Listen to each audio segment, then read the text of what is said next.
ఆంధ్రప్రదేశ్ 5 కోట్ల మంది ప్రజలకి మేము అండగా ఉండాలి, దానికి ఏమి చేయాలని చెప్పి ఎక్కడా కూడా ఓట్లు చీలకూడదని చెప్పిన తర్వాత చెప్పితే నన్ను తిట్టలేదు అధ్యక్ష, అందరూ తిట్టారు. కానీ ఈరోజు నాకు ఆనందం ఏముందంటే అధ్యక్ష, ఈ రోజున గౌరవ ప్రధానమంత్రి నరేంద్ర మోదీ గారి దృష్టికి తీసుకెళ్ళి కేంద్ర నాయకత్వానికి తీసుకెళ్ళి ఆ రోజున మాకు ఇది కావాలి, మీరు చెయ్యాలి అని చాలా ఇంపాసిబుల్ టాస్క్లు అడిగాం అధ్యక్ష. ఆ రోజున ముఖ్యంగా విశాఖ స్టీల్ ప్లాంట్ అధ్యక్ష, మీకు తెలిసిందే ఇది.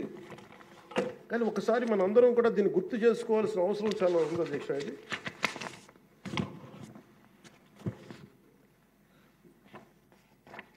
1966 అక్టోబర్లో విశాఖ ఉక్కు ఆంధ్రుల హక్కు అనే నినాదంతో రాష్ట్ర వ్యాప్తంగా ఉద్యమం మొదలైంది. దాదాపు ఉద్యమంలోకి యువత విద్యార్థులు పూర్తి స్థాయిలో వచ్చారు. 1966 నవంబర్ 1వ తేదీన రాష్ట్ర వ్యాప్తంగా నిరసనలు చేపట్టారు. లాఠీ చార్జీలు కాల్పుల్లో 32 మంది చనిపోయారు అధ్యక్ష. వీటిలో ఒక బిగ్ లిస్ట్ ఉంది అధ్యక్ష, 32 పేర్లు.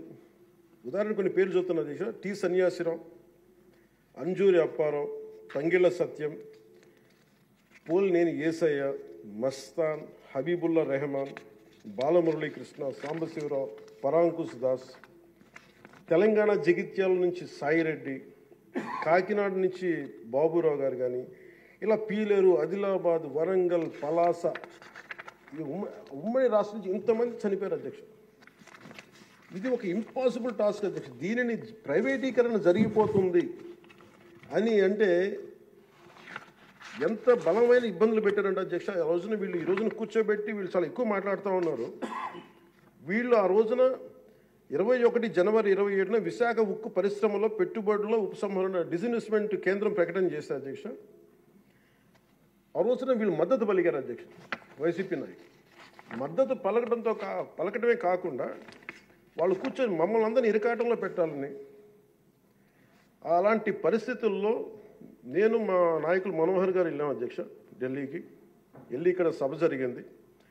సభ జరిగితే మేము ఆ రోజున హోంమంత్రి శ్రీ అమిత్ షా గారిని కలిసాం అధ్యక్ష. ఉక్కు ప్రైవేటీకరణపై నిర్ణయం మీరు పునరాలోచించుకోమని చెప్పాము అధ్యక్ష. ఒకటే చెప్పాము అధ్యక్ష, ఈ రోజున ఇంతమంది చనిపోయారు, దాదాపు 32 మంది. మా ఆంధ్రప్రదేశ్లో తెలంగాణ అన్న భావం ఉంటుంది. మా ఆంధ్రప్రదేశ్కి దురదృష్టం ఏంటో దౌర్భాగ్యం తెలియదు. మాకు ఎప్పుడు కులాల భావం తప్ప మేము ఆంధ్రులు అనే భావన మాకు లేదు. ఒకే ఒక్క చోట ఆంధ్రులు అనే భావం ఎక్కడ వస్తుందంటే విశాఖ స్టీల్ ప్లాంట్ ఒక్క దగ్గరే ఆంధ్రులు అనే భావన వస్తుంది. అంటే మేము అది నేను చాలాసార్లు అనుకుంటూ ఉంటాను అధ్యక్ష, ఎందుకు విశాఖ ఉక్కు అనగానే ప్రతి ఒక్కరికి ఒక ఏకత ఉంటుంది, దాంట్లో ఐడెంటిటీ ఎందుకు ఉంటుందని ఆలోచిస్తే అధ్యక్ష 32 మంది యువకుల బలిదానం, దాని శక్తి దానికి ఉంటుంది అధ్యక్ష. అది కదిపేస్తుంది. అలాంటిది నేను ఒకటే చెప్పాను, మేము వెళ్ళి సార్ ఇది కనుక మీరు చేయగలిగితే అది ఎవరి చేతుల్లో లేదు, అది మీరు పెద్ద మనసుతో ఆలోచించి డిస్ఇన్వెస్ట్మెంట్ చేయమంటే వాళ్ళు ఒకటి చెప్పారు అధ్యక్ష, మేము గతంలో మీరు ఈ మినీరత్న కంపెనీ ఉంది అధ్యక్ష, దానికి డ్రెడ్జింగ్ కార్పొరేషన్ ఆఫ్ ఇండియా అని, దాన్ని తీసుకోగలిగా కానీ దీన్ని తీసుకోలేమని చెప్పి మాకు కూడా ఏం చెప్పారంటే అధ్యక్ష, ఇది ఇంపాసిబుల్ అన్నట్టుగానే చెప్పారు అధ్యక్ష ఆ రోజున.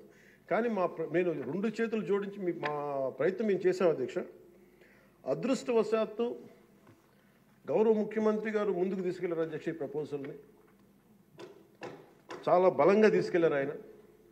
అదే ప్రభుత్వం నిన్న అంత గొడవ చేసిన నాయకులు నిన్న వాళ్ళు ఏం చేశారంటే అధ్యక్ష, గతంలో దానిని స్టీల్ ప్లాంట్ని ప్లాట్గా ముక్కలేసి అమ్ముకోవడానికి సిద్ధపడిపోయారు అధ్యక్ష.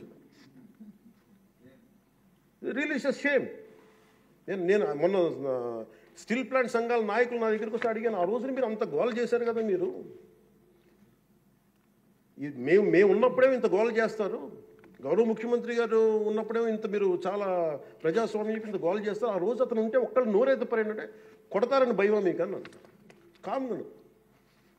అంటే ఇలాంటి పరిస్థితుల నుంచి ఈ రోజున మన స్టీల్ ప్లాంట్కి డిస్ఇన్వెస్ట్మెంట్ని ఆపి తిరిగి పెట్టుబడులు తీసుకొచ్చినందుకు మనకి భారతదేశ ప్రధానమంత్రి శ్రీ నరేంద్ర మోదీ గారికి ప్రత్యేక ధన్యవాదాలు తెలుపుతున్నాను.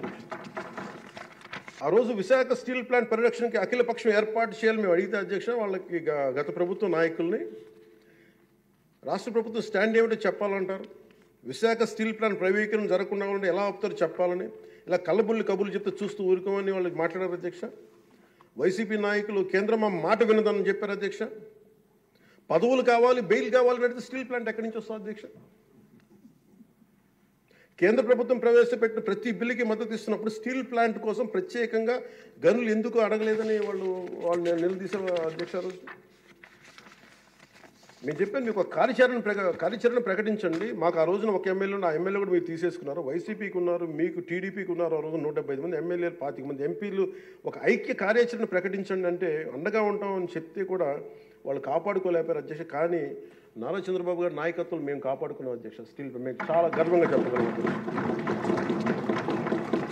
చాలా గర్వంగా చెప్పగలం అధ్యక్ష.